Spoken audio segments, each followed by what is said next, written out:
Okay, again, Assalamualaikum and very good morning.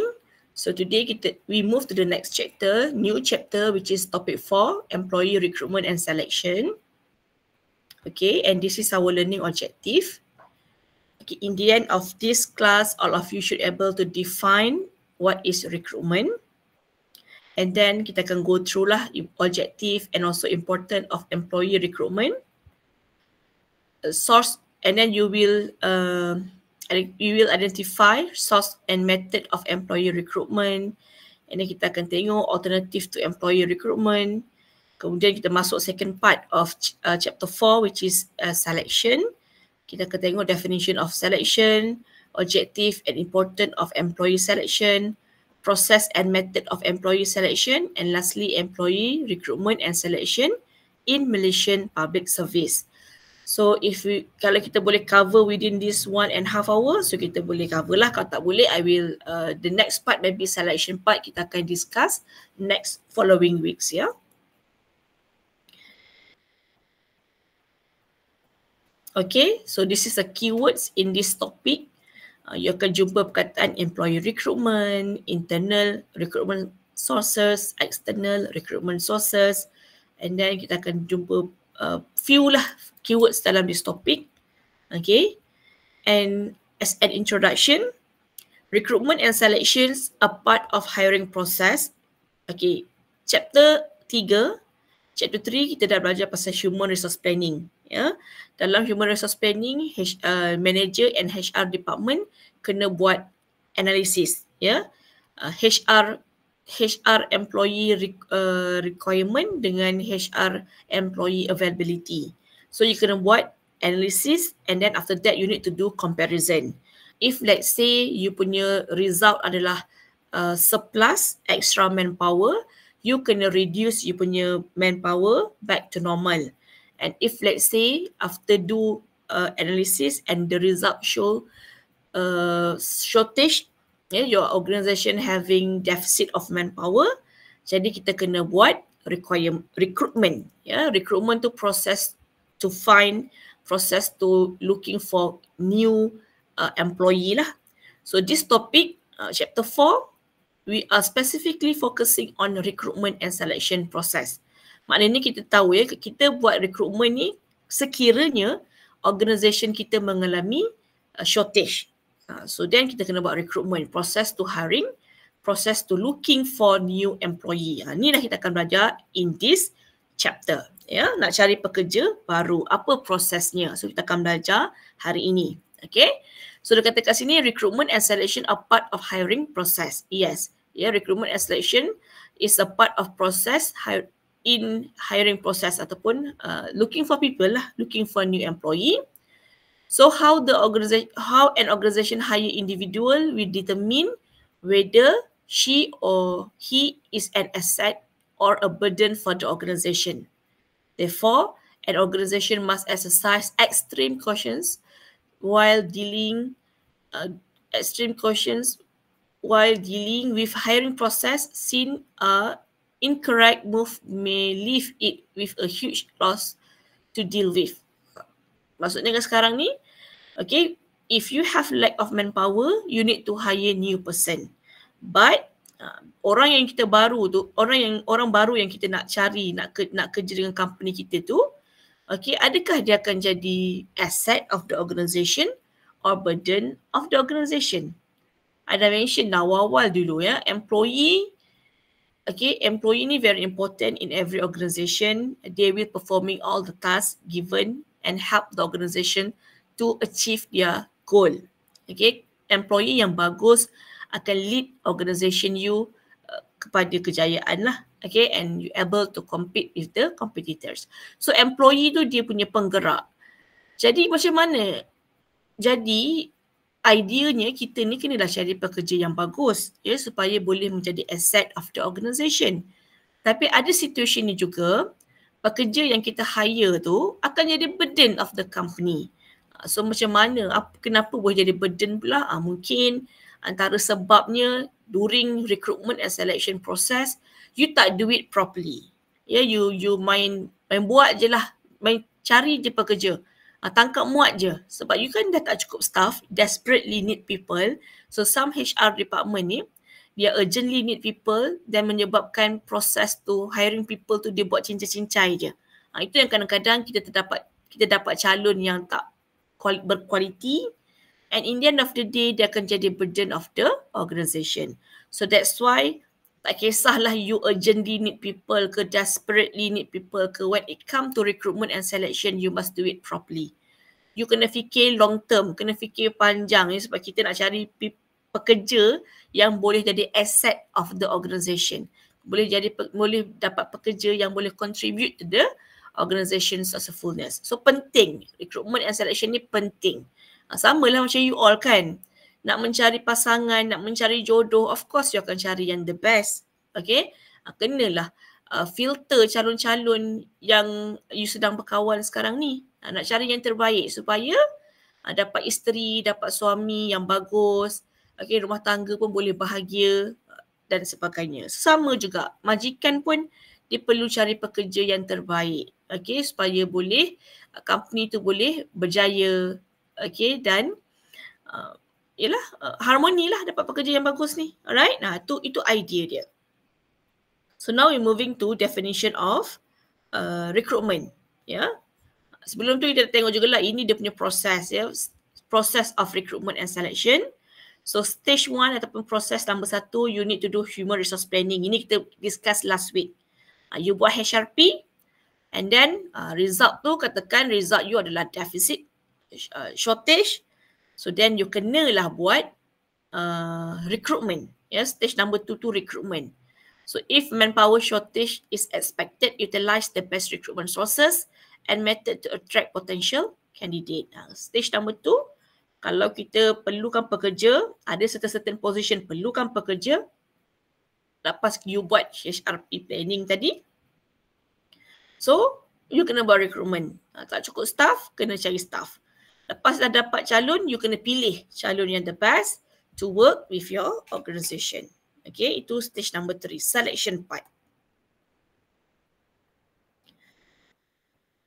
Okay, now kita tengok definition of recruitment. Macam biasalah, okay, for the subject, I will provide more than one definition of recruitment. So then, you boleh baca, you boleh tengok which definition yang you paling faham. Sampai bila-bila pun you boleh ingat when people talk about recruitment, boleh melekat dalam kepala otak you, ini maknanya recruitment tu bermaksud bla bla bla bla. Okay, so kita ada 3 definition or maybe more. Okay, definition of recruitment. So first definition is by Dessler 2020. According to Dessler, recruitment is the process of finding and attracting applicant for the employer's open position. Okay, I baca dulu definition by Maimunah 2018. According to Maimunah, recruitment is the process of attracting suitable people to apply for job vacancy. Maimunah ni macam lebih faham juga ya, process to attracting suitable people ataupun suitable candidate to apply for the job vacancy. Okay, Tan 2011 define recruitment as the process of finding and attracting capable applicant in sufficient numbers and encouraging them to apply for employment within the organisation. Tan punya definition pun agak mudah nak faham ya. Process of finding and attracting candidate ataupun applicant, okay, and encouraging them to apply. You bukan setakat nak find, bukan setakat nak attract people attention saja, but at the same time you must encourage them to apply for the job. Ya, kena encourage them to apply for the job, barulah you dapat pekerja. Okay, so itu adalah definition of recruitment. Senang nak kata recruitment is process of attracting and encouraging candidate to apply job vacancies in the organisation. Ini situation ni kita kena faham balik back to awal-awal tadi. Situationnya company you tak cukup staff, then you kena cari pekerja baru. So normally kita nak cari pekerja baru adalah through job advertisement. Iklan kekosongan jawatan. So you kena iklankan job advertisement, you kena publish, tak kisahlah dekat social media ke, online platform ke seperti Jobstreet, Job Malaysia, okay, TikTok ke, Facebook ke, mana-mana lah. Okay, yang you boleh publish iklan tu supaya orang tahu your organisation having job vacancy. Dan bila mereka baca, they go through you punya job advertisement. Bila mereka baca job description part, job specification part, diorang interested to apply for the post. Ni yang nak kata, itu dimasukkan dengan recruitment ya. You kena attract people attention. Attract people attention tu, ini kita dah bincang dah sebelum ni.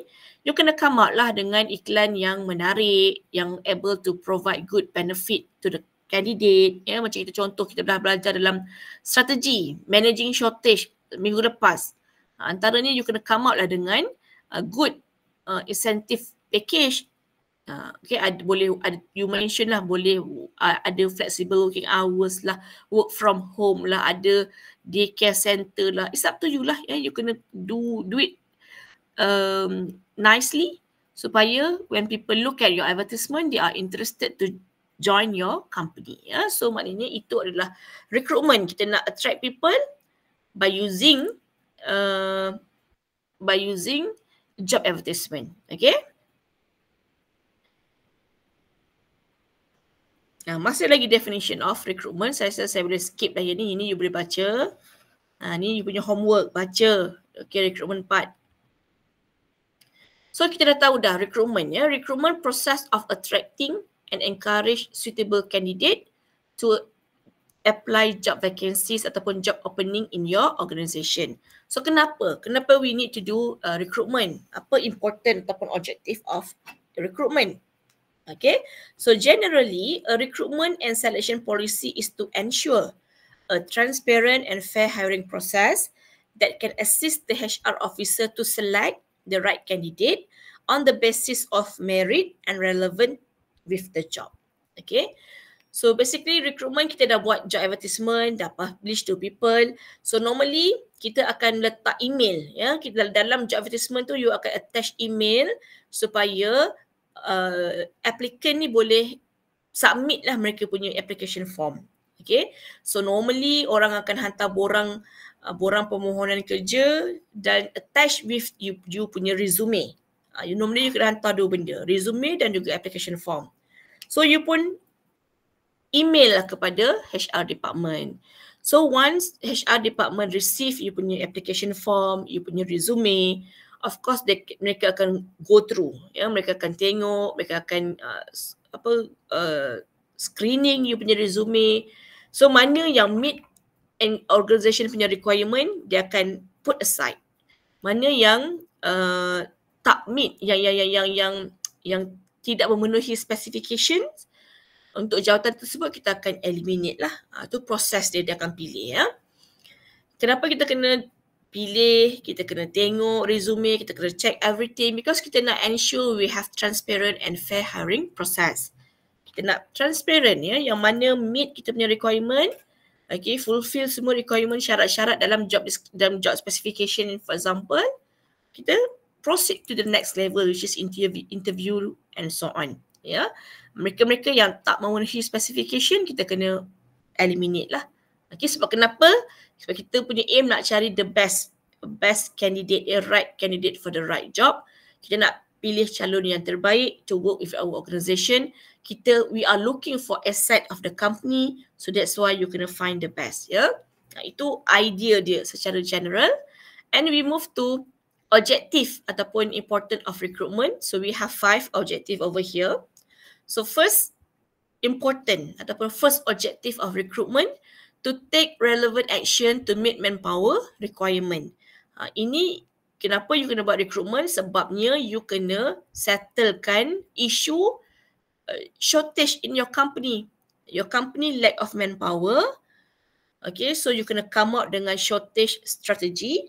Maknanya you kena take relevant action lah. Okay, to fulfill ataupun to cater demand of your organisation which is need people. Ya, company need people. So kita kena take relevant action to meet kita punya manpower requirement. So kena buat recruitment lah. Kenalah buat iklannya, kenalah buat iklan kekosongan jawatan, kena publish kepada orang luar. Ya, Bila dah dapat respon daripada orang luar, kena do selection process supaya you dapat pekerja bagi memenuhi keperluan organisation you. Okay. And then to determine suitable sources and method of recruitment. So basically, once your organisation having lack of manpower, okay, HR ni dia kena identify dulu. Dia kena determine kita nak use which method ataupun which source and method to solve the shortage issue. Ada ketikanya position in the organisation boleh diisi oleh pekerja sedia ada. Pekerja dalam company itu sendiri. Okay, so normally melibatkan jawatan-jawatan yang agak jawatan yang medium ataupun high level post lah. Jawatan tu boleh diisi oleh pekerja dalaman melalui proses kenaikan pangkat. Ya, katakan contoh dalam kilang cencaluk saya ada kekosongan jawatan manager. Jawatan manager ni kita assumekan adalah high level post lah. Ya, jawatan yang agak tinggi dalam company tu. Ada kekosongan jawatan, and then HR ni dia kena determine position tersebut sesuai menggunakan sumber mana, sumber dalaman ataupun sumber luaran. If let's say sumber dalaman refer to existing employee, sekiranya sumber dalaman you capable enough to fill the vacancy, maknanya pekerja sedia ada, majority of them adalah well trained, flexible workers, knowledgeable workers, yes, competent workers, dan meet requirement to be a manager. So normally kita boleh choose, okay, HR akan decide, okay, for this position untuk kekosongan jawatan manager ni, memandangkan pekerja sedia ada dalam company kita semuanya bagus, semuanya meet kita punya requirement sebagai manager. Jadi kita decide untuk menggunakan sumber dalaman sahaja, which is beri peluang kenaikan pangkat kepada pekerja dalam organisation. Jadi pekerja-pekerja seperti supervisor ke pekerja biasa dalam organisation tu ada peluang, okay, untuk dinaikkan pangkat. Maknanya HR akan buat iklan kekosongan jawatan dan diedarkan secara internal saja kepada staf dalaman sahaja. So siapa-siapa yang meet requirement, yang memang interested, yang memang looking forward untuk naik pangkat dan sebagainya, dia akan apply lah for the post tu. Okay, katakan dalam company tu semua staff dah dapat email berkaitan kekosongan jawatan manager di department marketing for example.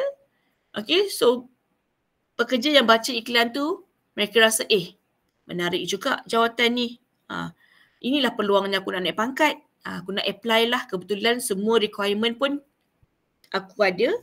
So aku nak apply for the post. Jadi you pun apply. You ni pekerja sedia ada dalam company, dalam kilang cencaluk saya ni. Since saya dah open job vacancy, jawatan lebih tinggi, ini peluang kenaikan pangkat lah bagi pekerja yang bawahan kan. So kalau you meet all the requirement, so you can apply for the post. Okay, maknanya maknanya jawatan tersebut akan diisi oleh pekerja sedia ada dalam kilang cencaluk saya. Itu adalah internal sources, sumber dalaman. Sekiranya HR decide untuk open kepada orang luar, open kepada public, so dia akan buat iklan kekosongan jawatan dan dia akan publish kepada public lah. Di Job Street, dia akan publish di Job Street, Job Malaysia, Surat Khabar ke, tampal kat dinding ke, dekat pastime, is up to the HR lah, ya. Maknanya kalau dia decide macam, aku, contoh ada kekosongan jawatan manager tadi kan, lepas tu HR kata, aku rasa kita kena open kepada orang luar lah. Sebab staff yang ada sekarang ni, semuanya tak boleh pakai. Semuanya tak boleh harap. Semuanya tak tahu nak buat kerja. Macam mana nak jadi manager ni? Tak layak nak jadi manager. Kerja sekarang pun tak tahu nak buat, apatah lagi nak buat kerja sebagai manager yang lebih challenging, yang lebih tough. Jadi HR merasakan dia punya pekerja-pekerja sedia ada dalam company tu tak competent enough to fill for that post. Jadi kalau itu berlaku, dia akan offer kepada orang luar, calon luar. Mungkin HR rasakan kat luar sana ada calon-calon yang lebih bagus daripada pekerja company itu sendiri. Jadi mereka akan iklankan dekat orang luar lah. Okay. So kalau dia dapat permohonan daripada orang luar, dia akan filter, akan cari yang the best among the best to fill the vacancy. Sebab ingat, matlamat organisation adalah to find an asset, nak cari pekerja yang boleh jadi asset of the organisation. Okay. So kalau sumber dalaman tak bagus, kita akan cari sumber luar. Kalau sumber dalaman dah cukup bagus, sumber luar tak diperlukan. Itu idea dia, ya. Jadi normally HR ni dia kena bijak. Dia kena tengok condition company dia macam mana. Adakah pekerja sedia ada ready ataupun well developed, well trained. So dia akan ambil calon dalam. Kalau calon dalam tak bagus, semuanya tak boleh pakai, dia akan cari calon luar. Ya, normally setiap company akan buat begitu. Dan that's why pentingnya lah, macam saya cakap sebelum ni, kita kena pasti kena plan manpower kita, kena provide training pada manpower kita supaya staff sedia ada, semuanya bagus. Bila ada kekosongan jawatan dalam organisation, staff dalaman boleh fill the vacancy. Ya, tak payah depend too much on external supply. Okay, itu idea dia. Katakan kita dah identify nak guna which method, so you start lah proses recruitment. Ingat, recruitment tu proses to attract sufficient pool of candidate and talent. Kalau you decide nak guna internal sources, sumber dalaman, you akan post iklan kepada pekerja dalaman sahaja. Walaupun you hanya iklankan kepada pekerja dalaman, still you punya iklan tu kena interesting lah supaya able to attract pekerja-pekerja punya attention to apply for the post. Ya, kalau you rasa nak guna internal method, internal sources, iklankan kepada pekerja dalaman.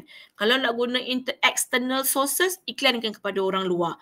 Both also kena buat, both walaupun internal ataupun external, dua-dua pun kena buat iklan yang menarik supaya able to attract people attention to apply for the post. Ya, kita nak cari seboleh-boleh, nak cari as much candidate as we can. Ya, kita nak cari talent yang hebat-hebat to fill the vacancy, sebab we are looking for asset of the organisation. Itu number 3, ya.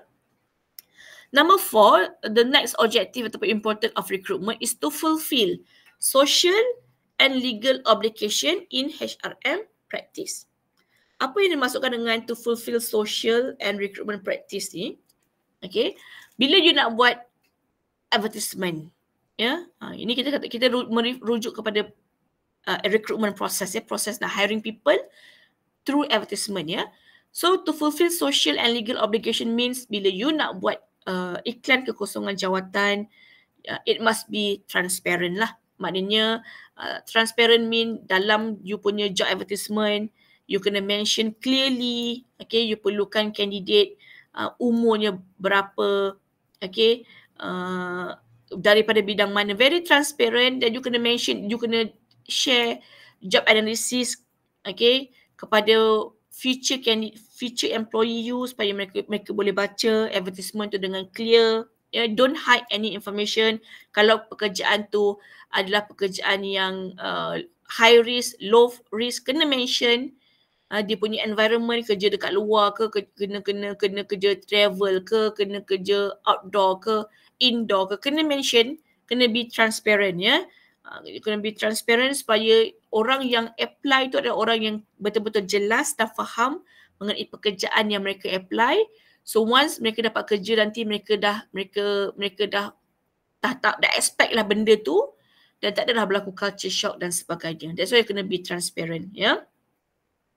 Dan juga dari segi social, kenapa nak katakan social, nak fulfill social obligation. So majikan ni, memang majikan-majikan di Malaysia ni, one of their responsibility actually adalah untuk memastikan rakyat Malaysia ni ada pekerjaan. So that's why majikan-majikan kena create job opening, job opportunity dan give kepada rakyat Malaysia. Keutamaan adalah warga negara Malaysia, ya. Supaya kita nak help the government to reduce unemployment rate in our country lah. Okay. So keutamaan perlu diberikan kepada rakyat Malaysia. Itu maksud dengan to fulfill social obligation sebenarnya, ya. You help the government to reduce unemployment rate in the country by providing job opportunity to the people. Ya, that's why itu dikatakan sebagai social responsibility. And on top of that, you kena provide fair opportunity to all people in this country. Maknanya jawatan tu kita memang kena open to all, bukan open to gender ataupun races only, certain races only. Kena open to all. That's why dalam job advertisement, kita tak boleh mention tau perlukan pekerja Melayu saja, perlukan pekerja Cina saja, tak boleh. Tak boleh ada discrimination, ya. You kena open to all, fair opportunity to all, ya. Jadi maknanya tak boleh ada discrimination, tak boleh kata jawatan ini hanya untuk lelaki saja, tak boleh.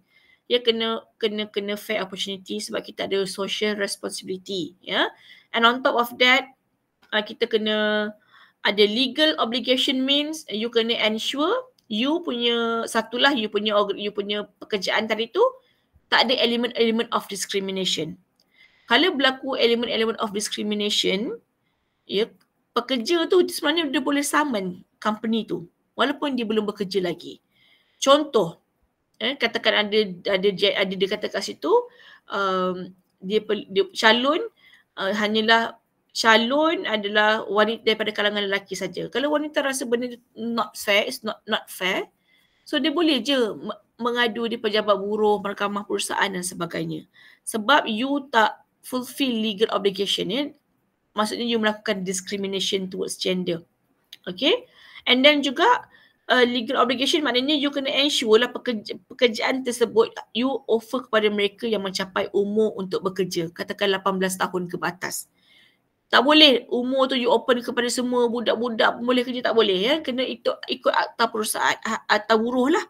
Ya, yang pekerja perlu berumur 18 tahun ke atas. Tak boleh kita main ambil pekerja yang bawah umur, ya. Maknanya benda ni kadang-kadang terlepas berlaku ni, you terambil pekerja bawah umur kalau you tak check properly dokumen supporting document dalam sewaktu you terima application form daripada pekerja, daripada calon pekerja, ya.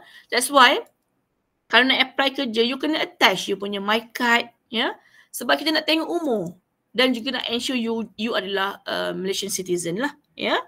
So kita kena pastikan kita tak boleh hire underage people, ya. Kalau you hire underage people maknanya tanpa sedar you hire budak bawah umur, dan kalau sekiranya terbukti benar you akan dikenakan lawsuit lah, boleh dikenakan tindakan undang-undang. Itu dia maksudnya to fulfill social and legal obligation. Bila kita nak buat recruitment ni kita kena do it properly, ya. Kena very strict. Kena iklan, dari segi iklan pun kena iklan yang very general, tak boleh ada unsur-unsur discrimination, bias and so on, ya. Dan bila orang apply you punya pekerjaan tu, you kena check everything, check documentation mereka, pastikan ada my card attached together, nak check umur, ya, nak pastikan you tak hire underage people, okay. And then you kena hire warga negara Malaysia lah. Kalau dia bukan warga negara Malaysia, kena ada visa permit lah, working permit, ya, supaya mereka dan mereka tu masuk ke Malaysia secara sah, bukannya pendatang asing tanpa izin. So you kena do it supaya kita nak elak legal implication in the future, ya. Itu maksudnya to fulfill social and legal obligation in HRM practice. Okay. And then last one, to ensure efficient management of others HR function. Yang ni kita boleh katakan recruitment ni, bila you buat recruitment, dia akan affect another HR function yang lain, function HR yang lain. Okay, contohnya recruitment ni proses kita nak iklankan, ya, proses to hire, proses to attract and encourage people to apply for the job, iaitu recruitment. So kenapa kita kena buat recruitment ni very in a right way? Sebab kita punya aim to hire right person for the right job. Maknanya recruitment ni dia ada kaitan dengan staffing punya activity, staffing punya role, ya. You kena buat recruitment dengan betul, kena select supaya you kena buat recruitment dengan bagus. Okay, selection process dengan bagus supaya you able to have right person for the right job. Bila you hire right person for the right job, people ni dia boleh contribute kepada organisation successfulness, ya. So dia boleh help HR help others HR function lah, staffing function ni, you able to get right person for the right job. Pekerja yang bagus, ingat pekerja yang bagus dia boleh performing task dengan baik, dia boleh increase productivity, performance, and also profit of the organisation. And also, kalau you hire right person ataupun you hire the most qualified person, you hire best person, majority of them ni dah well trained. Ya, dah ada banyak knowledge. So, it able to reduce cost in training and development. You boleh reduce training and development burden. Kalau kita cari pekerja yang dah mahir, so pekerja ni tadi, you tak payahlah pergi hantar training lagi dah. Sebab dia dah well trained. Dia dah ada dah knowledge. They have sufficient knowledge actually to performing the task. So you tak boleh lah. Bukan tak bagi training langsung. At least training basic tu dia dah pergi. Jadi you tak payahlah nak spend money hantar dia pergi training. Banyak training. So boleh cut cost kat situ. Mungkin kita boleh bagi advance training. Yang dia tak ada lagi baru kita bagi. Yang dia dah ada, ya, kita dah dapat jimat kat situ. Jadi dia boleh bantu dari segi HR function tu dia boleh reduce HR, antara function HR adalah training and development kan. So since you dah ada pekerja yang bagus, yang ada sufficient knowledge and very knowledgeable, very skillful, jadi they able to reduce training and development burden ataupun reduce training and development cost. Jimatlah duit dapat pekerja yang bagus ni. Lagi bagus, lagi menjimatkan kalau pekerja yang hebat ni tadi, dia boleh transfer knowledge dia kepada pekerja-pekerja lain ataupun anak-anak buah dia dalam department dia. Lagi untung. Lagi kita tak payah hantar, lagi-lagi kita tak payah hantar pergi training. Orang yang pandai tadi dia boleh bagi free training kepada department dia, kepada co-workers dia ataupun kepada anak buah dia. So jimat dah kat situ. Ya, tak payahlah kita nak jimat dapat jimatkan cost training sebab you dah hire orang yang bijak ni, dia akan bantu secara percuma lah. Dia akan beri tunjuk ajar kepada percuma kepada staff-staff bawahan dia ataupun rakan-rakan sekerja dia. Jadi company tak payah nak keluarkan duit hantar staff-staff pergi training lagi dah sebab dah ada orang yang boleh ajar secara percuma. Itu yang dikatakan reduce training and development burden. Maknanya kalau you dapat cari, you able to hire right person, okay, very well trained and qualified workers, banyak faedahnya ya kepada organisation. So itu 5 important of recruitment. Okay, hopefully semua orang boleh faham setakat ni. Boleh faham tak? Ke nak kena ulang? Boleh. Okay. Salah seorang kata boleh tu, I assume yang lain pun boleh ya. Okay. So next. Ini apa ni? Okay, ini sebenarnya tadi. Tadi. Yang ni further explanation lah. Ya. Yang ni dia punya point, yang ni I dah explain dah in detail tadi tu. Jadi dia boleh baca kat sini lah ya, to support apa yang I bagi tadi. Okay. Dia sama je lah I summarisekan secara begini tapi I tak perasan pula ada further explanation kat sini. Kita skip lah this slide kita dah explain tadi. Now we move to source and method of recruitment. Sumber. Source tu sumber lah ya. Sumber and cara untuk melaksanakan recruitment process tadi tu. Okay. So ini you boleh baca sendiri lah. Source of recruitment refer to the whom and whereabouts of the qualified individual or potential candidate for the job can be found. Okay. While the methods of recruitment denotes the ways or mean by which the qualified individual or potential candidate can be pulled and or attracted to apply for the vacancies in the organisation. Itu definition of source and method of recruitment. Yeah. So basically, we have 2 source of recruitment. Yang ni I dah mention earlier. Okay, kita ada two source of recruitment. First adalah internal source of recruitment.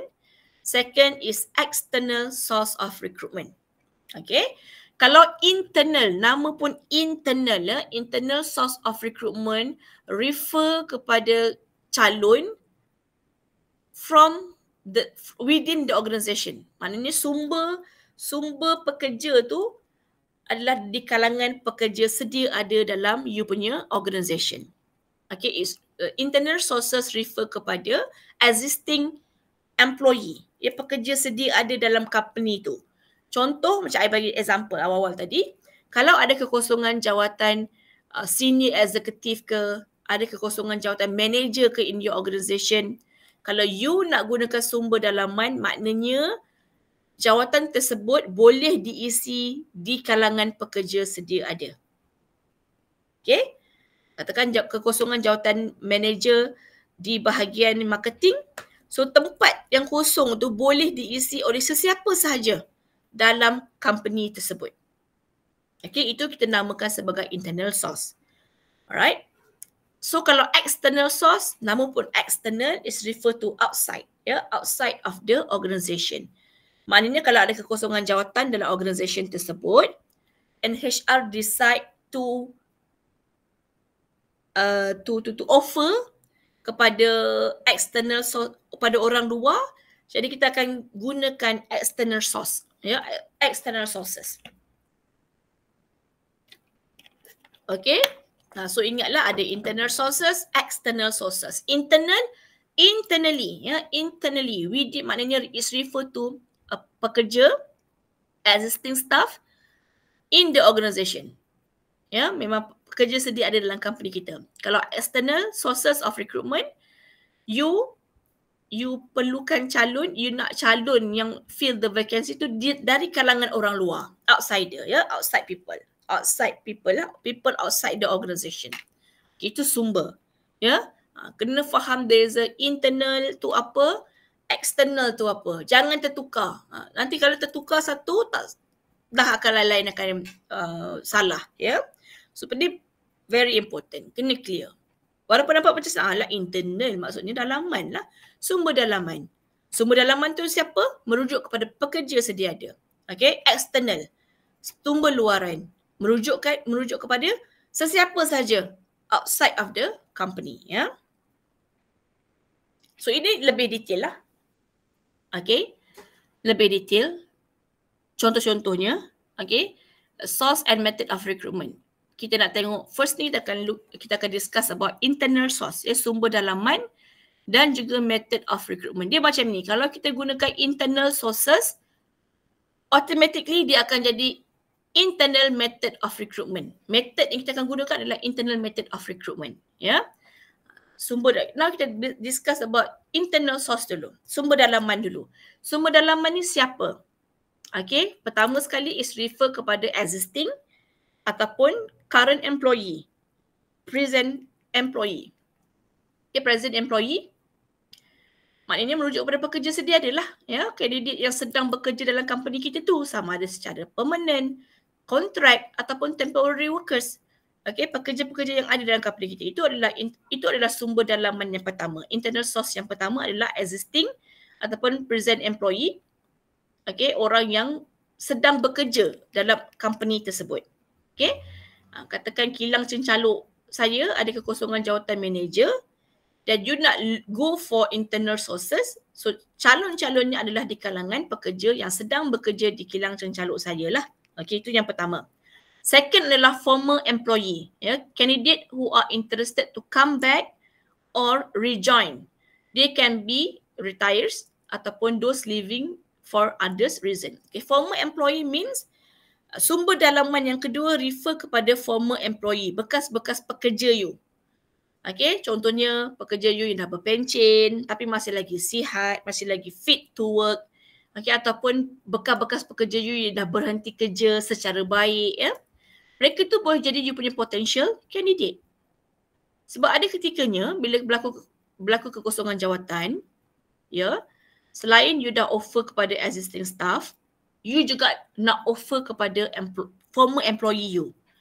Okay, mungkin you bagi maklumat atau you bagi maklumat berkaitan jawatan kosong tu secara email ke, you masih lagi simpan email mereka, so you akan email pada mereka, ataupun you masih ada lagi nombor telefon mereka, you boleh send through WhatsApp, ataupun you call them, ask them, nak tak join balik company kita, sekarang ada kekosongan jawatan manager, if you interested to apply, hantar resume, hantar application form. Maknanya hanya bekas pekerja je yang tahu pasal kekosongan jawatan di kilang cencaluk saya. Orang luar tak tahu apa-apa. Saya tak inform orang luar. Saya inform pekerja dalaman, pekerja sedia ada yang sedang bekerja, ataupun saya inform bekas-bekas pekerja saya. Okay, and then ada juga sumber lain yang kita katakan sebagai internal sources, termasuk juga previous applicant. Those a candidate whose information is already available because they apply for the previous job opening. Okay, kadang-kadang ya, katakan sebelum ni you dah pernah iklankan kekosongan jawatan manager kepada orang luar. Pada ketika itu dah ramai yang apply for the post. Ya, you masih lagi simpan mereka punya detail seperti resume, resume mereka, application form mereka pun you masih simpan lagi. All the detail, all document is still there. Maknanya you masih simpan maklumat-maklumat previous applicant. Okay? Jadi bila berlaku kekosongan jawatan yang sesuai, yang setara, jadi you boleh je inform balik pekerja yang calon-calon yang pernah apply jawatan di company you tu. Kita boleh guna balik information tu. Maknanya mereka ni you akan approach personally. You mungkin akan call mereka, you beritahu, okay, sekarang ni kita ada kekosongan jawatan manager. Memandangkan you pernah apply position ni, jawatan ni sebelum ni. Jadi kita nak tanya lah, you interested tak nak apply? Kalau you interested nak apply, so you can resubmit balik form ke ataupun you gunakan tak ada apa-apa perubahan dalam you punya detail, yang dalam mereka punya detail tu, you boleh use the dokumen yang sama, proceed untuk next level lah, interview level and so on. Boleh juga. Jadi previous applicant ni hanya mereka je yang tahu pasal maklumat kekosongan jawatan di company you sebab HR contact them personally. Ya. Previous applicant pun kita consider sebagai internal sources, ya.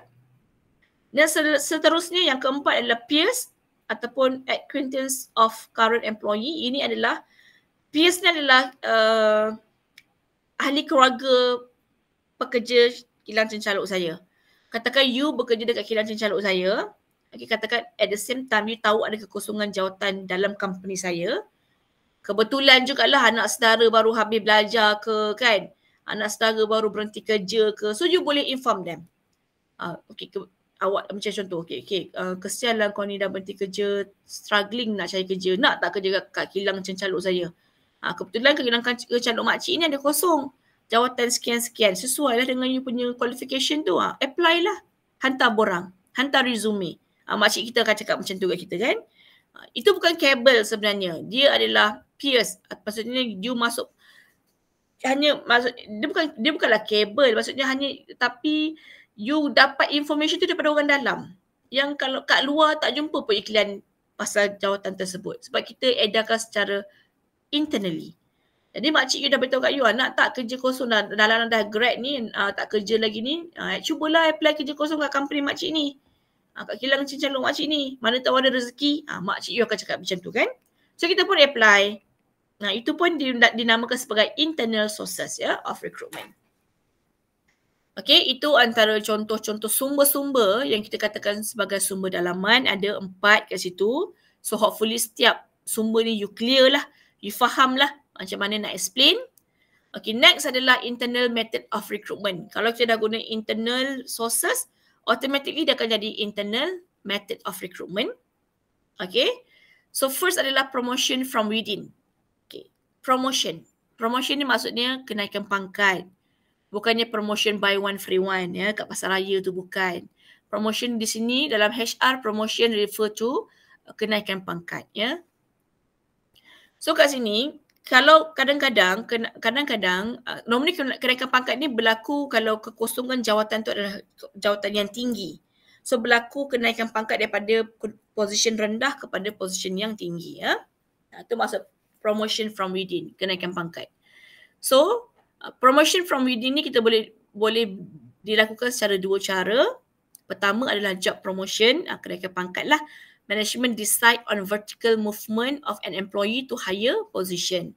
So maknanya macam ni. Contoh tadi kekosongan jawatan saya di kilang saya adalah jawatan manager. Jawatan manager tu jawatan tinggi lah dalam organisation tu. Jadi siapa yang boleh apply untuk jawatan manager ni? Mungkin di kalangan assistant manager, di kalangan supervisor. Kalau sekiranya berjaya, akan berlaku kenaikan pangkat lah kepada assistant manager. Kalau yang dapat tu assistant manager, ya. Sekarang ni jawatan dia, katakanlah Aminah. Sekarang ni Aminah punya position adalah assistant manager. Kemudian dia dapat tahu ada kekosongan jawatan manager di bahagian marketing. So Aminah ni pun tengok, dia baca job description, job specification. Jadi dia rasa dia punya qualification tu meet lah dengan company punya requirement. Jadi dia pun apply. Sekiranya berjaya, sekiranya Aminah berjaya, akan berlaku kenaikan pangkat kepada Aminah tadi daripada jawatan assistant manager kepada jawatan manager. Itu dinamakan sebagai job promotion. Ya. Kalau di kalangan pekerja sedia ada, kita panggil kenaikan pangkat. Ya, job promotion. Okay. And then job promotion from within juga kita boleh katakan sebagai cara nak dapat promotion from within ni mungkin juga boleh dilakukan secara job posting ataupun job bidding. Maknanya kita kena announce lah. Job posting ni company akan buat iklan. Dia macam iklan kekosongan jawatan juga. Cumanya ditulis kat situ untuk di kalangan orang tu, orang dalaman dia akan kata peluang kenaikan pangkat. Dia tak adalah guna perkataan iklan kekosongan jawatan. Dia akan guna peluang kenaikan pangkat jawatan bla bla bla bla bla. Jadi dia akan post berkaitan maklumat berkaitan kenaikan pangkat tu tadi, peluang kenaikan pangkat tadi mungkin melalui email, melalui WhatsApp group ke, ataupun dia tampal dekat notice board ke. So dia kena maklumkan kepada pekerja sedia ada berkaitan dengan peluang-peluang kenaikan pangkat jawatan yang kosong tadi tu. Okay, dalam company dia akan kata sebagai kenaikan pangkat, peluang kenaikan pangkat. Kepada orang luar kita akan kata peluang pekerjaan kosong, jawatan kosong ya. Beza kat situ. Jadi job posting tu maknanya you kena post about the job. Ya, HR kena post about the job. Okay, kena let everyone in the organisation know about job opening ataupun job promotion dekat company you. Okay, so bila mereka interested, mereka akan apply. Bidding tu maksudnya, bila you dah post about kenaikan pangkat tadi, you dah post about, bila HR dah post mengenai peluang kenaikan pangkat dalam company tu, so job bidding bermaksud, you try to bid tau. Pekerja-pekerja dalaman tu try to bid. Tahu tak bid? Macam kita bertaruh, macam you bid. Kalau you bid harga kasut ke kan, you tak tahu orang lain letak harga berapa. You katakan untuk kasut katalah kasut New Balance yang baru tu, you bid harga 450 contoh. You tak tahu orang lain bid berapa. Mungkin ada yang bid 431, mungkin ada yang bid harga 500. So yang the best, yang able to offer good price akan menang lah kan kalau bid tu. Sama lah macam dalam bidang pekerjaan ya. Lepas you dapat kerja, lepas you dah tengok iklan kekosongan jawatan tadi, ya, you dah tengok iklan kekosongan jawatan. Okay, you dah tengok iklan kekosongan jawatan, kemudian you interested to apply. Kekosongan jawatan. You dah tengok dah iklan kenaikan pangkat yang dalam company you. Yang HR dah send through email, tampal kat notice board, bagi dalam group WhatsApp lagi. You dah aware pasal peluang kenaikan pangkat tadi, and then you try to bid. Bid tu maknanya kita hantar permohonan. Okay, you hantar permohonan. At the same time, your friend pun hantar permohonan juga untuk kenaikan pangkat tersebut. Tanpa sedar, ramai yang hantar permohonan tersebut. Jadi akan berlaku bid. Bid kat sini, the best man ataupun the best candidate akan menang lah. Ya, katakan you dah hantar, kawan you hantar, Ali hantar, Aminah hantar, semua hantar borang. Kemudian HR akan do selection, dia akan pilih yang the best. Okay, akan go through interview session. Dalam interview nanti kita akan pilih calon yang best dan barulah kita akan appoint siapa yang naik pangkat. Jadi kalau orang yang naik pangkat tu kita assume dia the best lah. Maknanya in term of qualification dia, skill dia, knowledge dia, dan during interview pun dia perform, boleh jawab semua soalan dengan baik. Jadi dia dapat jawatan tu. Bila dia dapat jawatan tu, you boleh kata dia dalam bid tu dia menang lah. Sebab dia yang the best among the best. Jadi itu maksudnya promotion. Berlaku kenaikan pangkat, proses kenaikan pangkat yang berlaku dalam organisation. Okay. And then employee transfer dan relocation. First method of internal recruitment method adalah promotion from within ya. Promotion, kenaikan pangkat. Alright. Maksudnya jawatan yang kosong tadi tu diisi oleh pekerja sedia ada dalam company tu, dan bila orang tu dapat jawatan tersebut, kita panggil sebagai kenaikan pangkat. Ya, berlaku kenaikan pangkat. Ataupun employee transfer ataupun relocation. Employee transfer means to shift an employee from one job ataupun one department or one branch to another without any change in the position, status and responsibility. This include job rotation. Okay. Employee transfer and relocation. Ini situation dia. Okay, tadi kenaikan pangkat, maknanya jawatan kosong tu adalah jawatan yang berada dalam position yang tinggi. Jadi kalau siapa yang dapat jawatan tersebut, kita panggil sebagai kenaikan pangkat. Bila berlaku kenaikan pangkat, berlaku movement, berlaku vertical movement among employee to higher position, dan selalunya kalau you naik pangkat, you punya gaji pun akan naik, at the same time you punya responsibility juga akan bertambah. Okay, itu idea dia. Second adalah employee transfer ataupun relocation. Ini berlaku transfer ataupun relocation tetap daripada satu jawatan kepada jawatan yang lain, ataupun berlakunya transfer daripada satu department ke department yang lain, ataupun berlakunya transfer daripada satu branch ke branch yang lain.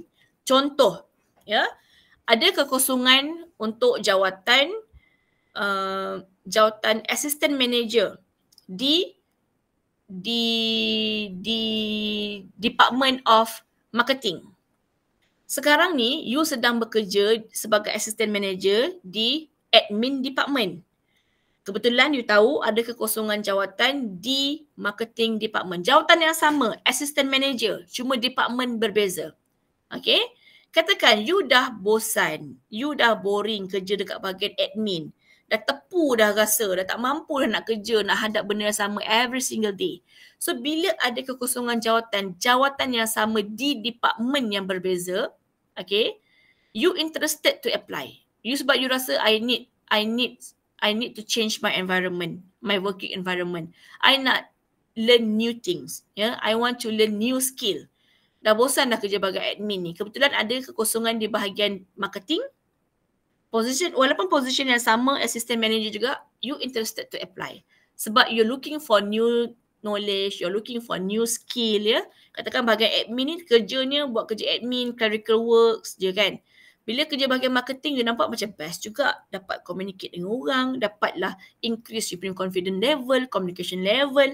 Aku rasa macam nak kerja bahagian marketing lah, nak tukar lah department. So you pun apply lah for the post. You apply. Okay, apply jawatan tu, assistant manager di bahagian marketing.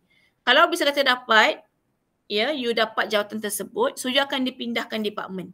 Daripada admin department kepada marketing department. So movement dia adalah secara horizontal, secara mendata. Kalau naik pangkat tadi, pergerakannya adalah secara vertical. Ya. Vertical movement maksudnya daripada bawah naik ke atas. Okay, daripada pangkat rendah naik kepada pangkat yang lebih tinggi. Itu adalah vertical movement, naik pangkat. Kalau transfer ataupun relocation, movement adalah secara horizontal, secara mendata. Berlaku perubahan dari segi department ataupun jawatan daripada assistant manager di admin department, move ataupun tukar ke department marketing department. Pergerakannya adalah secara mendata. Sebabnya you masih lagi hold same position assistant manager, cuma department saja yang berbeza. Mungkin kerja lain sikit tapi tak ada banyak berbeza lah dari segi tanggungjawabnya. Still assist your manager kan. Okay. So itu employee transfer ataupun relocation, pergerakannya secara mendata. Okay. Dia mungkin ada perubahan dari segi department saja, tapi status, maknanya position and status masih lagi assistant manager. Responsibility pun tak ada banyak berubah. Mungkin tukar department saja, berubah sikit saja. Literally masih lagi sama, ya. So itu dimasukkan sebagai employee transfer. Ataupun berlaku juga lah, itu you nampak dalam company yang sama. Berlaku juga kalau company tu company besar, ada banyak cawangan. Katakan you kerja dekat KL sebagai assistant manager, kemudian you dapat tahu, okay, you dapat email daripada HQ, dia kata ada kekosongan jawatan assistant manager di Perlis. Kebetulan you memang plan nak balik kampung. You orang Perlis contohnya ya. You plan nak balik kampung. Jadi you apply lah. Kalau dapat, you akan dipindahkan, akan berpindah ke Perlis secara horizontal. Maksudnya tak ada berlaku kenaikan pangkat, naik gaji, semua tak ada. Sama je. Cuma branch yang berbeza. Ya. Itu juga selalu berlaku. Itu dipanggil sebagai employee transfer. Kalau pindah ni tak ada perubahan dari segi gaji, tak ada perubahan dari segi position ya. Yang berubah hanyalah department, location itu saja. The rest remain the same ya. Ataupun employee recall boomerang. Yang ini dia macam ni, employee recall ni kita boleh katakan untuk yang jawatan former employee tadi. Okay, you recall balik, you offer balik retire staff you yang dah berhenti kerja, yang dah pencen, you recall balik them to fill the vacancy. Itu kita panggil cara tu kita panggil sebagai sumbernya adalah, ingat sumbernya adalah former employee. Maknanya you nak ambil di kalangan bekas-bekas pekerja you. Tapi methods yang digunakan kita panggil sebagai employee recall ataupun boomerang ya. You offer balik bekas-bekas pekerja you. Kalau mereka interested, so they can join back the company lah. They can rejoin the company ya.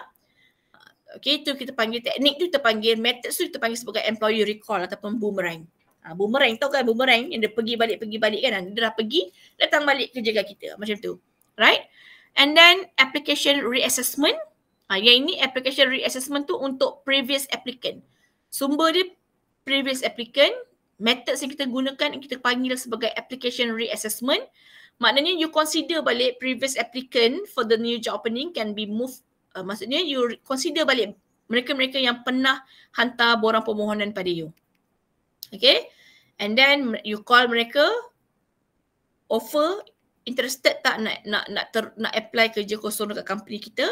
Kalau interested dan tak ada pertukaran dari segi detail maklumat dalam borang yang lama tu, kita akan proceed lah, kita akan start filter, select mereka semula. Kalau mereka kata okay, berminat, tak ada perubahan maklumat, so kita boleh proceed guna maklumat dokumen-dokumen yang lama hari itulah. Okay, ini banyak berlaku dalam government ya. Government punya sektor, kalau you pergi interview, katakanlah you interested, katakanlah UiTM Campus Raup ada iklankan kekosongan pensyarah ya. You pun hantar resume, hantar application form kepada kepada UiTM. UiTM faham ya. Kemudian you pun dipanggil temuduga, panggil interview session. Okay, unfortunately you tak dapat position tersebut, orang lain yang dapat. Tapi manakala you dah pergi final stage punya interview, kita consider you sebagai calon simpanan. Ya, calon simpanan. So calon simpanan ni dia valid, tempoh calon simpanan tu valid untuk tempoh 1 tahun. Katakan sepanjang 1 tahun tersebut, sekiranya berlaku kekosongan jawatan dalam UiTM Campus Raup, fakulti FSPP lagi, katakan after 6 months, tiba-tiba kita perlukan lagi pensyarah untuk fakulti FSPP ni. Okay, jadinya calon simpanan tadi tu akan diutamakan. Kita akan ambil di kalangan calon simpanan. Mereka tak payah go through interview lagi dah, tak payah hantar application form lagi dah, sebab valid, diorang punya tempoh tu kan valid 1 tahun kan. Jadi mereka akan terus jadi pensyarah lah tanpa melalui proses interview, tak perlu hantar borang lagi dah, sebab semua itu kita dah tengok sebelum ni. Okay, jadi kalau dalam tempoh setahun tu kalau ada kekosongan jawatan, akan diisi oleh calon-calon simpanan ya. Dalam government praktisnya begitu, kita ada terms calon simpanan. Okay, kalau dalam ataupun katakan dah lepas tempoh 1 tahun, tak ada kekosongan jawatan, kebetulan tahun depannya ada lagi kekosongan jawatan pensyarah. Setengah company tu dia akan offer kepada calon-calon yang dah shortlisted tadi tu. Maknanya dia akan offer pada calon-calon simpanan. Cumanya mereka kena go through balik interview session dan sebagainya. Tapi hanya mereka je yang tahu pasal kerja kosong tu. Orang luar dia tak open pada orang luar dah. Sebab dia decide nak open pada calon simpanan ni kan. Jadi mereka ni je lah yang tahu. Orang luar tak tahulah pasal iklan tadi tu. Contoh ya. Jadi itu kita panggil sebagai application reassessment. Kadang-kadang company tu di appreciate you punya commitment, participation during interview kan. Cuma kita punya kekosongan jawatan tu ada satu je. Kita tak dapat bagi pada semua orang yang datang. Tapi in case ada lagi kekosongan jawatan lagi, dia akan offer pada previous applicant ni. Kebanyakan company dia akan buat begitu. That's why during interview tu diorang all out. Dia tanya macam-macam. Dia nak cari kualiti calon yang bagus dia. Jadi kalau tak dapat, dia dah tahu dah you ni memang bagus. Jadi dia boleh ambil je. Dia akan offer je for the next position yang ada. Okay, itu panggil sebagai application reassessment. Okay, and then employee referral. Kita offer kepada saudara mara, adik-beradik kita, itu dipanggil sebagai employee referral, di mana current employee dia akan recommend position tersebut ataupun dia akan let dia punya peers, saudara mara tahu pasal kekosongan jawatan tersebut dan dia akan suruh you apply for the post. Kalau you meet all the requirement, you dapat kerja tu, kita katakan you dapat jawatan tu secara employee referral. Ya, itu internal source dengan external source. Hopefully boleh faham ya. Di sebelah-sebelah lah yang internal source, existing atau present employee, dia punya methods tu promotion. Kalau former promotion dengan transfer. Kalau former employee, dia punya internal method of recruitment, employee recall ataupun boomerang. Previous applicant, kita panggil sebagai applicant reassessment, method dia, cara yang digunakan. Okay, kalau peers ataupun saudara mara, kita panggil sebagai employee referral. Dia ni masuk secara employee referral, whereby dia punya makcik recommendkan dia this position, kita pun dah go through interview session, bagus budaknya, so kita ambil dia bekerja. So bila budak tu masuk, jangan kata kabel. Jangan guna istilah kabel, kita guna istilah employee referral. Ya. Okay. Faham guys tu? Faham lah kot ya. Mudah je kat sini kan. Now kita bincang mengenai advantages and disadvantages of internal sources. So advantages untuk internal source ni, okay, sumber dalaman ni, pertama adalah cost dan time effectiveness. This save cost and time of sourcing, susah sebut, the talents by capitalizing on past investment, recruiting, setting, training and development in current employee. So advantages of internal sources, ya, you gunakan internal sources sama ada past current employee ke, previous employee ke sebagainya, dia boleh jimatkan masa. Sebabnya kita dah, contoh kalau you ambil jawatan, katakan jawatan manager, diisi oleh pekerja di kalangan staff sedia ada. Okay, staff sedia ada tu di kalangan, katakan yang di kalangan assistant manager. Assistant manager ni, bila you ambil pekerja sedia ada ni, diorang boleh kerja immediately. Ya, katakan assistant manager ni dia dah dapat interview, berjaya dapat jawatan manager, dia boleh start kerja esok. Sebab dia masih lagi bekerja dalam company tu, dia boleh start anytime. Okay, kalau you ambil, jadi dapat menjimatkan masa lah. Okay, tak payah tunggu. Kalau you ambil orang luar, kalau dia dah dapat kerja tu, okay, dah berjaya dalam interview, you dah nak ambil dia bekerja, sometimes dia masih terikat dengan company lama. Dia masih lagi bekerja. Jadi bila dia dapat kerja kat company you, baru dia nak kena hantar surat resign dekat company lama dia. So it take time, at least minimum 3 months. Kalau you memang banyak duit, you bayar. Kita apa you berhenti on the spot 24 jam, I bayar you, gaji you 3 bulan. Setengah company yang kaya tu dia boleh je bayar gaji. Sebab kalau you nak berhenti on the spot, you kena bayar pampasan pada company you. Sebab orang kehilangan pekerja secara mengejut. Jadi you kena bayar pampasan. Kalau company you, kalau you kaya, bolehlah. Kalau you tak ada duit, you tunggu 3 bulan lah. So 3 bulan tu siapa nak buat kerja yang kosong tu? Okay, so dah drag time. That's why certain organisation, kalau dia rasakan staff dia bagus, staff sedia ada bagus, diorang akan choose internal sources. Okay, sebab jimat masa, jimat kos, tak payah nak buat iklan dekat luar, kat Job Street tu semua tu kena mahal, kena bayar kan. Job Street, nak iklan dekat Job Street, nak iklan dekat Job Malaysia, nak iklan dekat newspaper, semua kena duit tu. Kalau nak attract orang luar, semua kena duit. Tapi kalau internal, you hanya guna email je, blast dalam group WhatsApp ke, tampal notice board ke, nak beritahu pasal peluang-peluang kenaikan pangkat, peluang-peluang kekosongan di department-department yang lain tu, sebenarnya tak perlukan kos yang banyak. Sebab dia internally saja, ya. Jadi cost and time effectiveness kat situ, advantage dia. Second, able to increase employee morale and motivation. So promotion, especially promotion, kenaikan pangkat ni, dia akan provide signal kepada employee yang setiap orang ada peluang untuk naik pangkat.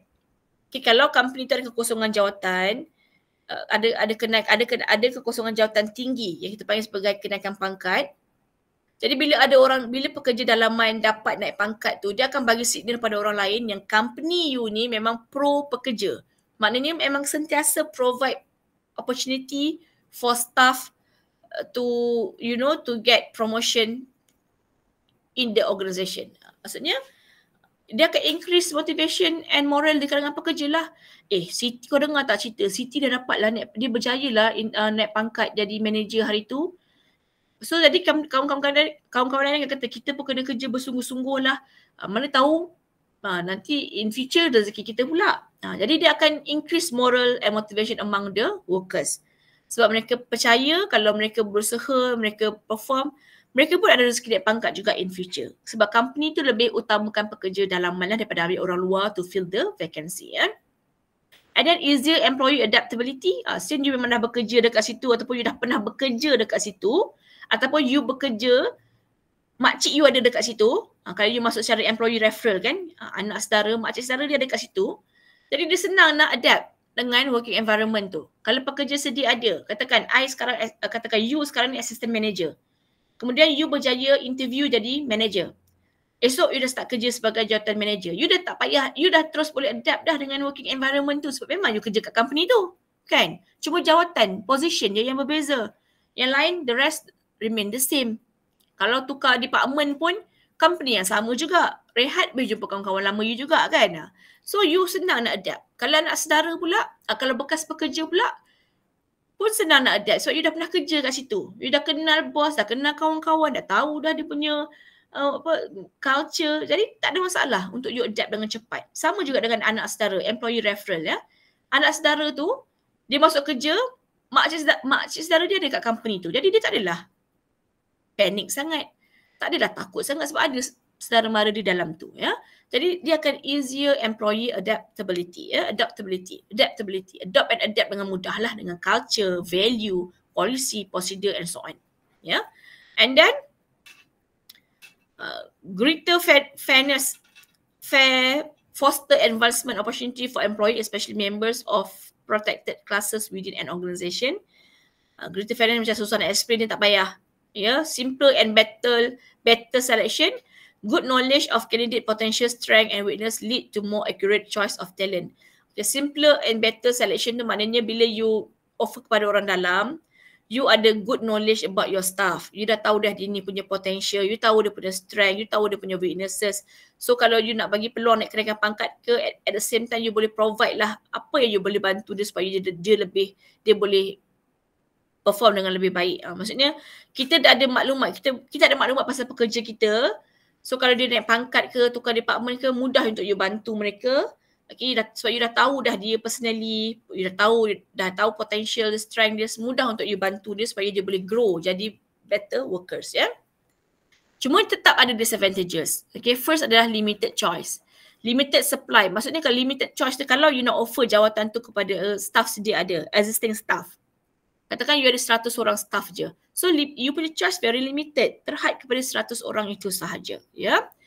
Kadang-kadang mungkin ada antara mereka tu yang masih lagi lack of knowledge, experience and skill needed. Tapi still, since you tetap nak bagi juga opportunity kepada staff sedia ada, jadi you terpaksa juga, you nak juga buat internal recruitment.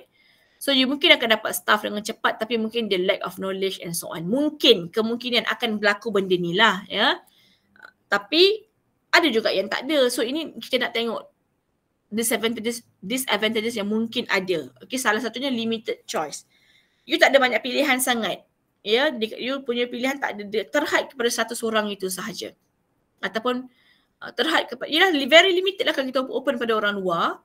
Satu Malaysia boleh apply jawatan ni kan. Ini kalau internal recruitment tu paling-paling pun pekerja sedia ada, bekas pekerja, setara mara berapa je lah. Taklah banyak sangat macam you open kepada public. Ya, itu maksud limited choice. Okay. And then, mana yang senang? Hazards on inbreeding of status quo. Ya. Kadang-kadang berlaku cloning of idea.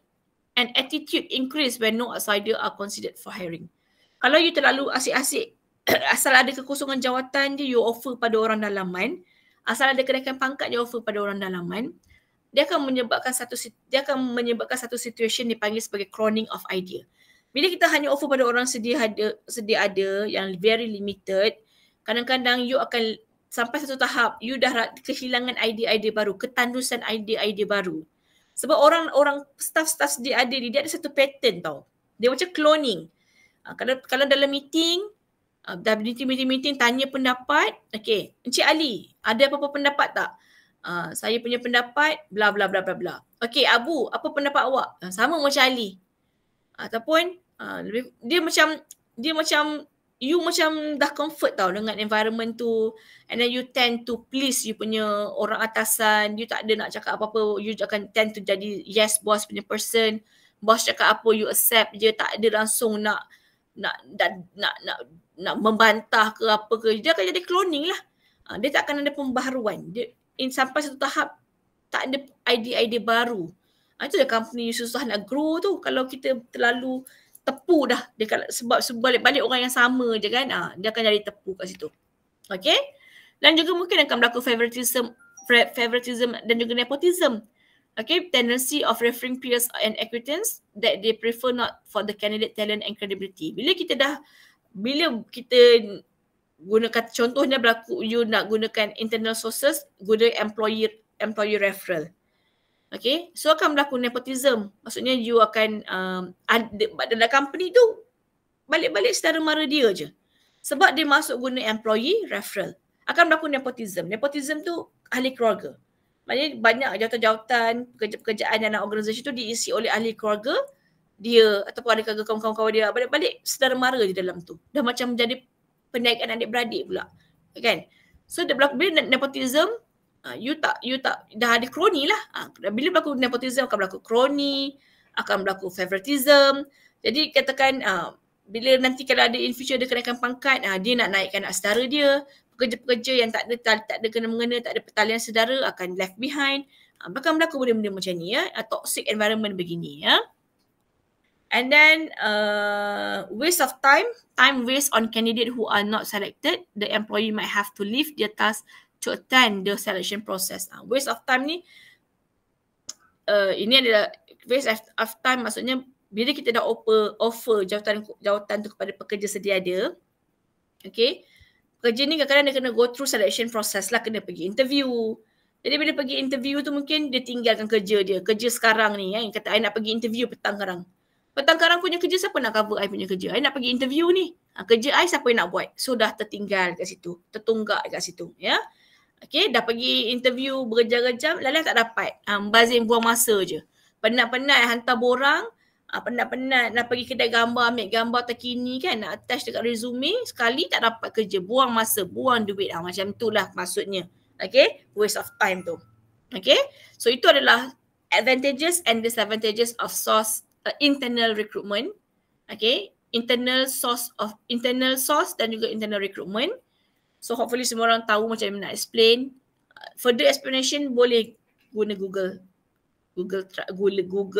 Tanya lah Pakcik Google ataupun ChatGPT ke dan sebagainya ya. Guna AI untuk bantu you faham lebih detail setiap point yang ada dalam advantages and disadvantages of internal recruitment ya. Okay, ada masa lagi kita akan discuss untuk external. So hari ni kita boleh sempat sampai sini sajalah ya. So source and method of recruitment. External recruitment maknanya orang luar. Internal sources ni siapa sumber-sumber kita, siapa target kita lah nak diambil di kalangan external sources ni adalah di kalangan unemployed and active job seeker. Maknanya challenge sumber-sumber external recruitment ni adalah sesiapa sahaja outside of the company. It might be unemployed people, graduating student, retired workers, self-employed and freelancer, okay, workers of competitor and others organisation. Sesiapa saja di luar organisation kita consider sebagai external sources ya. Semua ni berpotensi untuk jadi pekerja kita lah. Alright, you boleh tahulah, you bacalah tu kan ya. I tak payah explain aku sebab dia senang je. Idea dia external sources, sesiapa sahaja luar daripada company you itu dianggap sebagai external source. Sama ada penganggur, pelajar-pelajar yang baru habis, pelajar-pelajar universiti yang baru graduate, atau pekerja-pekerja yang dah pencen, Pekerja-pekerja pencen bukan pekerja company you ya, ini orang luar. Bukan company you, mungkin pekerja company sebelah yang dah pencen. Itu boleh jadi you punya external sources. Ataupun pekerja-pekerja yang sedang bekerja di company competitors you. Itu pun boleh jadi you punya external sources. Sesiapa saja. As long as outside of the company. Okay? And then itu source dia. Methods yang digunakan, macam mana method yang dia nak gunakan, kita panggil apa methodsnya, untuk dapatkan ataupun untuk approach sumber ni tadi, sumber luaran ni tadi, okay, external sources ni tadi, antaranya adalah through media advertisement. Maknanya you nak search, you nak looking for external sources through media advertisement. Maknanya you kena place job advertisement in various printed and social media, okay, to announce about job opening in your organisation. Okay, you boleh post lah secara percuma dekat social media, dekat you punya organisation social media. Kalau company you ada Facebook, gunalah Facebook company you untuk iklankan kekosongan jawatan. Okay, ataupun you boleh guna paid media. Okay, contoh macam Jobstreet, Job Malaysia, radio ke, TV ke, newspaper ke, it's up to you. As long as you nak kena let outside people know that currently your organisation ada job vacancy dan you want mereka ni apply for the post. Itu adalah media advertisement. Ya. Kita nak iklan, kita nak approach external sources dengan cara media advertisement. Ataupun you boleh approach, you boleh relocate, you boleh find you punya calon external sources ni melalui recruiting ataupun search firm. Dia ada setengah, kat luar sana ada banyak kita panggil sebagai agensi pekerjaan. Okay, macam talent punya agensi, employment agency. Contoh kalau macam yang senang nak nampak tu pekerja asing lah kan. Maid, pembantu rumah. Ya, you nak perlukan pembantu rumah, you pergi melalui agensi. Employment agency. Employment agency tu yang akan cari pekerja untuk you. Okay. Itu employment agency. Maknanya you subkan kepada, you sub kepada employment agency ataupun you gunakan employment agency untuk tolong carikan pekerja-pekerja yang meet kita punya requirement dan kemudian bila dah dapat, hantar pada kita lah. Itu adalah employment agency ya. Dan juga job fair, you boleh juga nak approach calon-calon external sources ni melalui job fair. Maknanya you join lah, you participate in career fair and others event in order to meet job seekers and prospect employee face to face. Sometimes screening can also be conduct straight away. Maksudnya you join job fair. Sekarang ni banyak job fair kan. Paling-paling setahun sekali ada job fair dekat PWTC tu yang besar-besaran tu.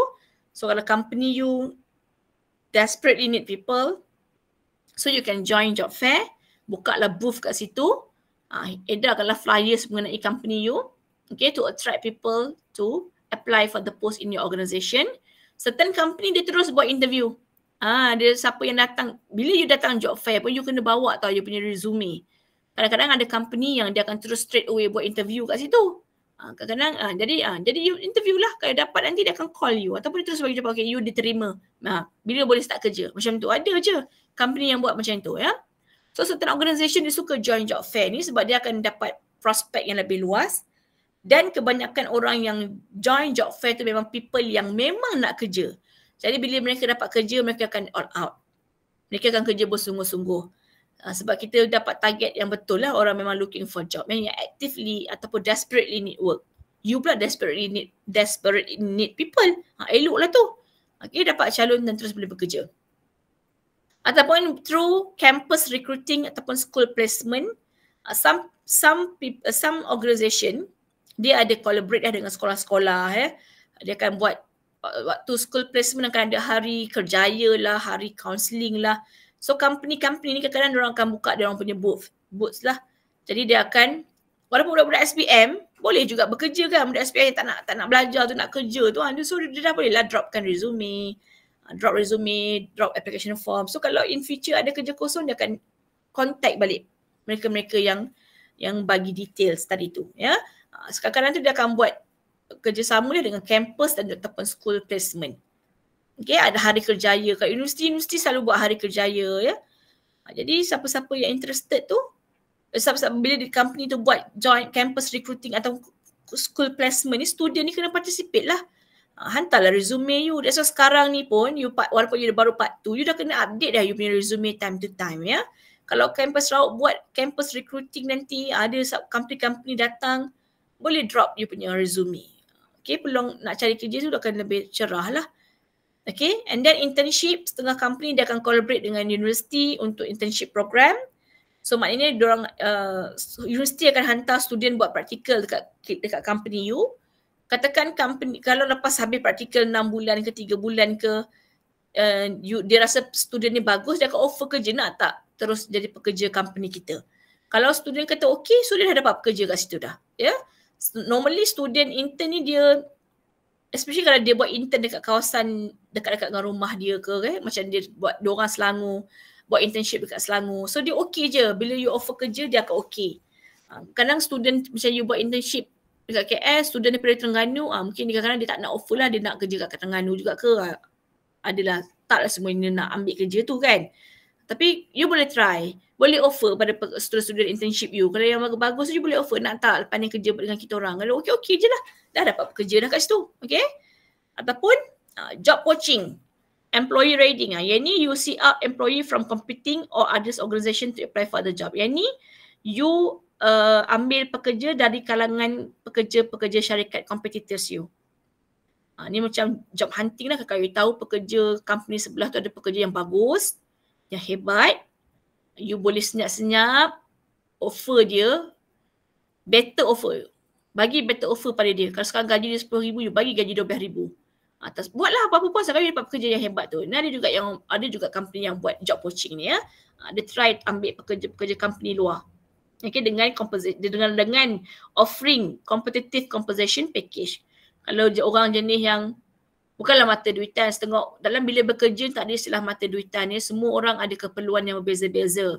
Semua orang ada komitmen yang berbeza-beza. Semua orang ada preference dia sendiri. Ya, kalau dia dah kerja kat company tu, setengah orang ni dia loyal. Dia suka company tu, dia loyal walaupun gaji tak banyak sangat, tapi bos bagus, environment bagus, rakan kerja bagus, kemudian company pun walaupun gaji tak mahal, tapi sentiasa provide training kepada staff ya, dan training yang mahal-mahal ya. Jadi you suka benda tu. Kalau you looking for knowledge, you akan stay long dengan company yang begini.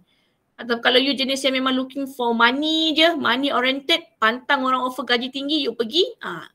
Ini antara orang-orang yang senang nak kena belilah. Orang dengar jahat beli kan, tapi sebenarnya it's still up to you. You rasa you ada value, orang nak you, why not kan? Orang nak kita, orang bayar value kita. Apa yang kita pula, orang bayar kita gaji mahal, kita willing to contribute kepada organisation tu. So kalau dua-dua okay dengan offer yang diberikan, just take the offer lah kan. Lompat-lompat kerja tu normal, especially at private sector. You nak maju, you kena jadi macam tu, job hopping ya. Tapi kena tahulah, orang dah ambil you bekerja, janganlah let them down ya. Kenalah show yang you betul-betul talented. Berbaloi you spend duit beli I, bayar I ni macam tu contohnya. Itu job poaching. Okay. Still ada advantage and disadvantages. Kita go through sikit saja lagi. Advantages dia larger pool of candidate. Since kita offer kepada orang luar, calon tu unlimited. Okay, ramai. Jadi you akan ada larger pool of candidate. Bila you ada banyak calon, you can be more selected. You akan jadi demand sikit lah. You akan select the best sahaja. You akan cari yang the best. Itu advantages dia. Kita akan dapat calon yang terbaik sebab kita ada banyak pilihan. Ya. More advanced skill and specialized talent. Ada di kalangan talents tu. They come with unique skill, unique talents and experience. Jadi bila you dapat calon yang begini, normally you jangan kehilangan mereka. Cepat-cepat ambil mereka bekerja dengan kita. Sebab calon begini will help organisation to grow and be more competitive. That's why kadang-kadang kita kena offer kepada orang luar. Kita calon banyak, then you boleh jadi more selective. You akan pilih calon-calon yang the best. Yang terbaik, yang ada unique skill, yang ada talent yang bagus, yang ada experience yang bagus, kita ambil dia bekerja. So once dia bekerja dengan company kita, dia akan help our organisation to grow and be more competitive. Yeah? Fresh perspective and idea. Normally an outsider akan bring fresh new idea and positive changes in the organisation. Especially among fresh graduate yang mereka lebih kreatif, lebih innovative. mereka pun jenis yang berkobar-kobar lah kan, dah belajar, nak apply knowledge yang diperolehi, so normally mereka akan lebih bersemangat. So you akan dapat good workers, ya, active workers yang boleh contribute kepada you punya organisation successfulness. Sebab mereka ini sangat positif, sangat kreatif, banyak idea, banyak pendapat, okay, dan boleh berbahas dengan baik, bagi idea, tak adalah nak ikut cakap bos kan, tak. So you akan dapat calon, akhirnya kesannya akan positif kepada company you, ya. Less internal politics in you hire people from outside yang tak ada kena mengena dengan company you, tak kenal staff dalam organisation you. So bila dia bekerja dalam company you, dia akan jadi less internal politik. Tak ada kroni-kroni. Ya, tak ada kroni-kroni. Orang baru ni dia akan independently. So tak ada side mana-mana, dia akan jadi lebih positif, dia akan jadi lebih produktif. Okay, jadi akhirnya dia boleh prevent internal conflict daripada arise lah. Ini orang luar. Kalau orang dalaman, kadang-kadang dia dah tahu, okay, dia ni dah tolong aku naik, aku kena utamakan dia. Kroni-kroni akan berlaku. Kalau orang luar, less internal politik, less kroni, less favoritism, nepotism and so on, ya. Tapi still ada disadvantages-nya. Antaranya higher management cost, increased cost for recruiting services and providing initial training to the new hires. Higher management cost, kalau you nak iklan kat newspaper, kena duit kan. Nak bayar, kalau you nak gunakan agensi, kena bayar agensi duit, banyaklah costnya. Kalau you nak publish dekat Job Street, Job Malaysia pun ada costnya. Jadi kalau kita nak gunakan internal recruitment methods, is incurred higher management cost. Okay, kalau cost tinggi lah kan, nak cost iklan dan sebagainya tu. Okay, and then time consuming, longer process of preparation, finding candidate and review of application. Time also waste, eliminating unqualified candidate. Time consuming, start daripada you iklan, okay, nak tunggu orang respon you punya iklan pun take time. Kemudian bila orang dah hantar borang, you nak kena filter, nak kena screening pun take time. Nak screening borang-borang pekerja pun take time juga. Okay, nak review application pun take time juga. Nak set tarikh interview pun take time juga. Dah dapat interview, nak suruh dia bekerja pun take time juga. Nak tunggu dia bagi tender, resignation tender dekat company lama, semua tu take time, ya. So dia time consuming. Berbanding kita ambil orang pekerja dalaman internal tadi tu, dia boleh terus kerja on the spot kan. Kalau external sources, external method, memang time consuming. Okay. Dan mungkin juga dia akan berhadapan dengan risk ataupun cost of organizational adaptability. Kita ambil orang luar, ya. Orang luar yang tak ada siapa-siapa, tak kenal siapa-siapa dalam organisation. Bila dia mula masuk bekerja tu, sometimes berlakulah culture shock ke. Sukar untuk adapt and adopt dengan working environment sebab dia tend to compare tempat kerja lama dengan tempat kerja sekarang. Dulu lagi bagus, kalau company lama lagi okey lah. Dia dah mula buat comparison. Kadang tu dia tak happy, dia berhenti kerja. Okay, so you akan ada risiko untuk pekerja baru tu adapt dengan environment, policy, procedure in your organisation. Okay, so kalau orang baru pula, fresh graduate pula, tak pernah bekerja, lagilah nak sesuaikan diri, nak bekerja tu macam mana, alam kerjaya tu macam mana. Mungkin bila gagal sesuaikan diri tu ada yang berhenti kerja dan sebagainya, ya. So you dah kehilang lagi tenaga kerja. Okay. And then higher probability of selection error. Kadang-kadang ialah with limited information external candidate, there are greater possibility of wrong hiring or choosing the wrong prospect.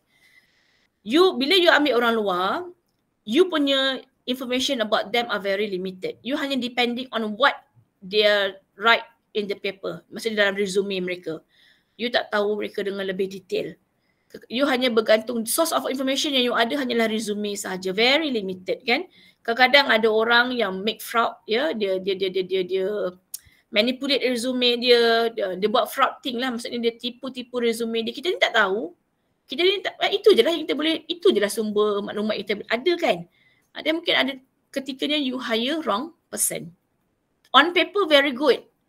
During interview pun bagus. Cakap pumpang. Sekali when it come to work, dah bekerja, suruh buat kerja, semua tak tahu. Ni berlaku. Ya, pengalaman saya masa saya kerja di bahagian HR, pernah berlaku juga. memang kita salahkan diri, HR salahkan diri sendiri lah, kenapa you tak buat proper screening. Kadang-kadang kita kata susah kita nak percaya kan orang ni tipu ke tak ya. Selalu ni kebanyakannya pengalaman saya foreigner ni susah nak dipercayai. Apa Arab, African tu memang bermasalah. Company saya dulu, polisi company saya, dia suka ambil pekerja foreigner ni tahu. Tak tahulah dia nak belagak dengan bos tu, nak belagak dengan kawan dia ada foreigner, pekerja foreigner ke. Company saya tu company yang IT lah, something lah, involved dengan IT, banyaklah bisnes dia, tapi dia ada IT department lah.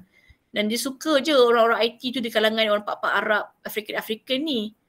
Jadi dia, during interview tu, dia cepat impress tau dengan pak-pak Arab, orang African yang conceng time kerja, time interview tu kan. And then, bila kerja, semua tak tahu. Semua tak tahu. Sampai kita kena tegur lah, bos ni tak boleh lah nak impress dengan orang luar ni. Kena test. Kadang-kadang bila sistem kan, bahagian-bahagian IT ni, programming ni, bos saya ni dia mudah impress apa orang tu cakap. Tapi dia tak nak tengok bukti pun, saya dah kata dah kita kena tengok. Kalau dia ni programmer, tunjuk. Kalau dia ni web developer, tunjuk. Apa website yang dia buat tu, kena test lah. Jangan dah percaya on paper orang conceng je. Dia tak, dia degil. Pada muka dia. Ya. Dapat pekerja yang hauk macam tu. Dalam menyusahkan orang tempatan, staff local people. Staff local akan mengadu ke HR lah. HR ni you buat apa ni? Ambil African Pak Arab ni satu kerja pun tak tahu nak buat semua, tak tahu benda basic, tak tahu amal, kita yang kena. Kan? So, selalu berlaku macam ni. You tend to selalu berlaku kesilapan begini. So, saya harap company saya tu lama tu dah learn from their mistake lah. Learn from their experience. Jangan buat benda yang sama. Jangan impress sangat dengan orang luar ni kan. Kalau nak orang luar pun kena selection part, interview part tu kena very rigid. Kena suruh dia tunjuk sistem apa dia guna semua. Itu yang sepatutnya. Setengah bos ni dia malas nak buat benda-benda macam tu. Tapi akhirnya menyusahkan diri kita sendiri ya. So higher probability of selection error tu mungkin akan berlaku. So people tend to fraud ya. Okay. Itu saja untuk disadvantage. The rest you boleh baca sendiri. Ini contoh-contoh iklan kekosongan jawatan. Okay, you baca iklan ni, you baca apa requirement dia. So, kalau meet all the requirement, bolehlah apply. Ni lama nanti I update dah. Yang lama punya slide ya. Ni contoh-contoh lah. Ni contoh example of job advertisement. Okay. So, kita akan second part ni kita akan masuk dalam next week lah. Tak boleh nak habis hari ni. Ini baru pukul 10 dah. So, that's all for today. Thank you so much for your time. And don't forget to sign your attendance. Okay. You can dismiss lah to the next class. Thank you, madam.